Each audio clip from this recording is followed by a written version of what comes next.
ഇത് കണ്ടോ? ഈ ന്യൂസ് കണ്ടിരുന്നോ? ഇങ്ങനെ വെറുതെ യൂട്യൂബ് വീഡിയോസ് ഒക്കെ നോക്കിയിട്ട് ഡയറ്റ് ചെയ്യാൻ നിൽക്കണ്ട കേട്ടോ, അവസാനം പണിയോ.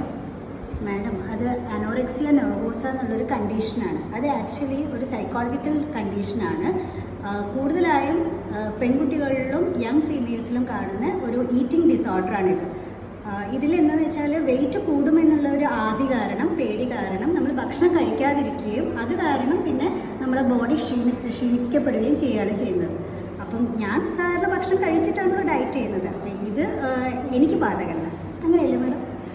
അതുപോലെ തന്നെയുള്ളൊരു കണ്ടീഷനാണ് ബുളിമിയ നെർവോസ. അതായത് കഴിക്കുന്ന സമയത്ത് ഒന്നും ആലോചിക്കില്ല, ഒരുപാട് അങ്ങ് കഴിക്കും. അത് കഴിഞ്ഞ് വെയിറ്റ് കൂടുമെന്ന് പേടിച്ചിട്ട് കൈ വായിലിട്ട് ഛർദ്ദിക്കുക, അതല്ലെങ്കിൽ വയറിളക്കാണ് മരുന്ന് കഴിക്കുക, അങ്ങനെയൊക്കെ.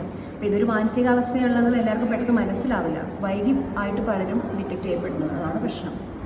അങ്ങനെ തന്നെയാണല്ലോ എല്ലാവരും. ഇപ്പോൾ ഷോർട്ട് കട്ട് നോക്കിയിട്ടാണ് പ്രശ്നം.